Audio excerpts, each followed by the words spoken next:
Good morning friends. आज हम विभिन्न प्रतियोगी परीक्षाओं विशेष रूप से झारखंड सीजीएल में पूछे जाने वाले कंप्यूटर के 30 प्रश्नों को हल करेंगे। तो आइए शुरू करते हैं। पहला प्रश्न है, प्रोसेसिंग कार्य किस प्रकार करना, ऐसा कंप्यूटर को बताने वाले इंस्ट्रक्शंस को कंप्यूटर डैश कहते हैं। तो सीधी सी बात है कि प्रोसेसिंग कार्य का इंस्ट्रक्शन देने वाला क्या होता है, तो वो होता है कंप्यूटर का प्रोग्राम्स। तो इसका सही जवाब क्या होगा, कंप्यूटर प्रोग्राम्स। दूसरा प्रश्न देखते हैं, रैम को कंप्यूटर के प्रोसेसर डैश कहा जाता है। तो रैम को कंप्यूटर के प्रोसेसर की वेटिंग रूम कहा जाता है। तीसरा सवाल लेते हैं, सी, बेसिक, कोबोल और जावा डैश भाषाओं के उदाहरण हैं। तो आप लोग जानते हैं कि ये जो सी, बेसिक, कोबोल है, ये कंप्यूटर का हाई लेवल लैंग्वेज है। अगला प्रश्न लेते हैं, डैश कंप्यूटर का वह एरिया है जो प्रोसेस होने वाले डेटा को अस्थायी रूप से होल्ड करता है। तो अस्थायी रूप से होल्ड करने वाला तो कंप्यूटर में मेमोरी होता है। तो आगे देखते हैं हम लोग। तो अगला प्रश्न है, एक माइक्रो प्रोसेसर आधारित कंप्यूटर डिवाइस है। कौन सा माइक्रो प्रोसेसर आधारित कंप्यूटर डिवाइस है, तो वो हो गया आपका मेन फ्रेम कंप्यूटर। ठीक है, आगे देखते हैं।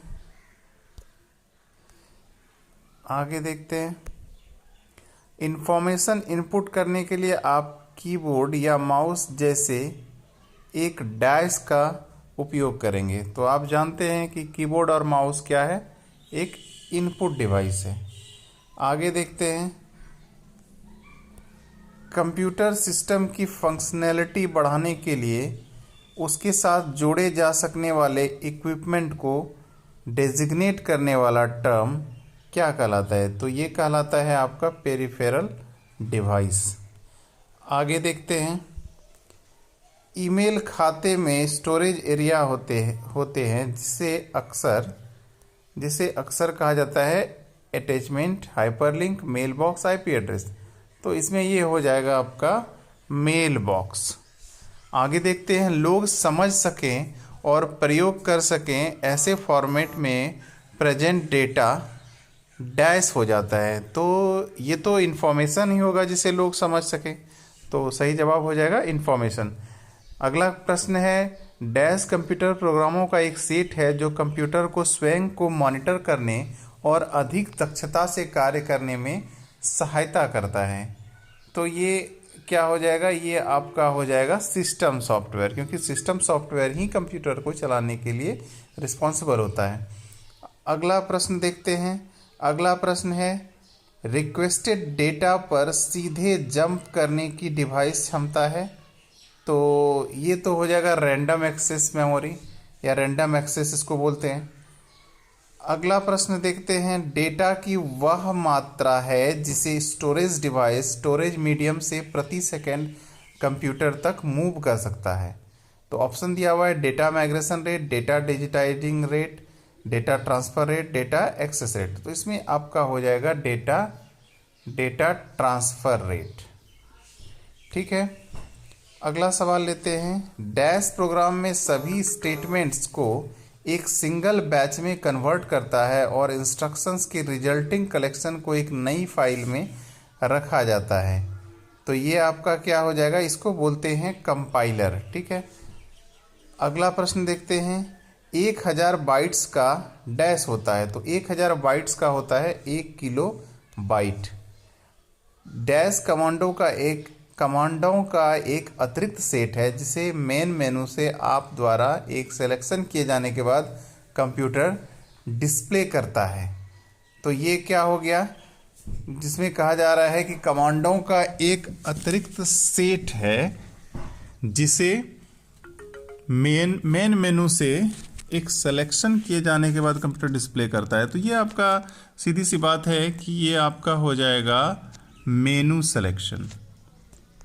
आगे देखते हैं, किसी फाइल के बारे में रखे गए इंफॉर्मेशन में निम्नलिखित शामिल होता है। तो इसमें बेसिकली आपका हो जाएगा साइज।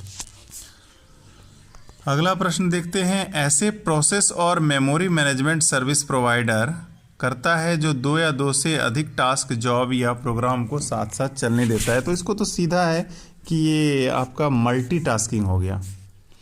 ठीक है, आगे देखते हैं। विषम की पहचान करिए। 107 108 वाला प्रश्न पहले देखते हैं। 108 ALU ऑपरेशंस करता है। तो ALU आप जानते हैं कि अरिथमेटिकल लॉजिकल यूनिट होता है। तो ये बेसिकली आपका क्या हो गया, अरिथमेटिकल। ठीक है,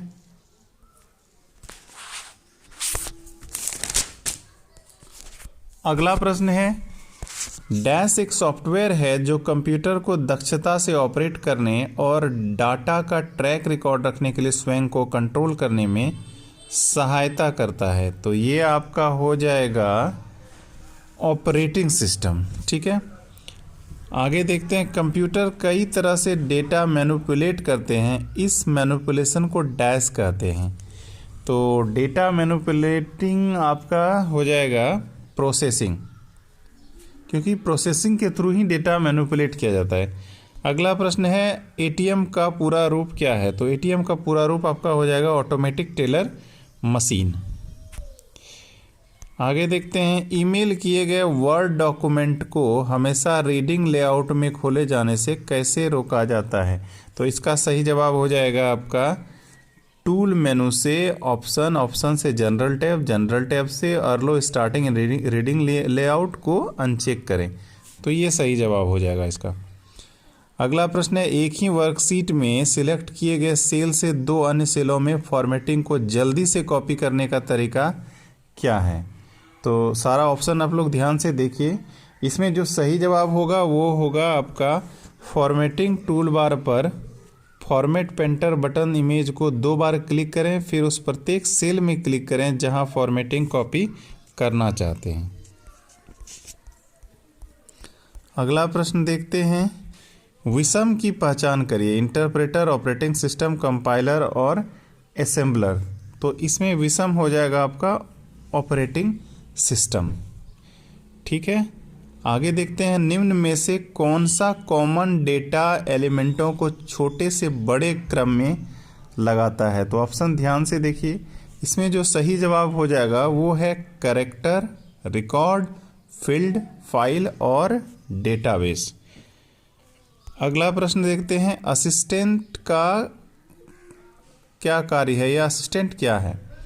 तो असिस्टेंट क्या है, ये है सहायता और सुझाव देने वाला एक एनिमेटेड कैरेक्टर। ठीक है, आगे देखते हैं, मान लीजिए आपके पास डेटा के कॉलम हैं जो एक प्रिंटेड पेज से ज़्यादा है। प्रत्येक पेज पर कॉलम हेडिंग आप ऑटोमेटिकली कैसे प्रिंट करेंगे। तो इसके लिए ऑप्शन है, फाइल मेनू पर पेज सेटअप क्लिक करें, सीट टैब क्लिक करें और उस रो को एंटर करें जिसे प्रिंट टाइटल्स में ये कॉलम हेडिंग हो।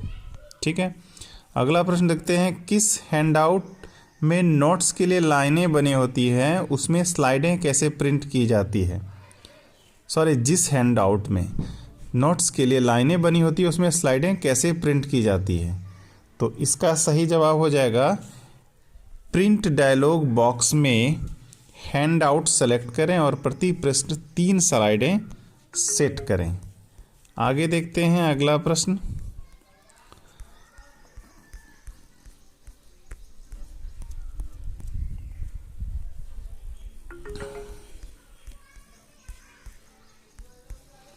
अगला प्रश्न है,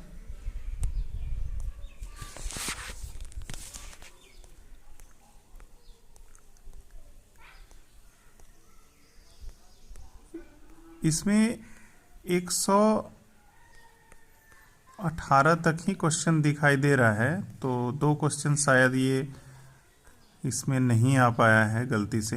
तो आज 28 प्रश्न ही रहने देते हैं।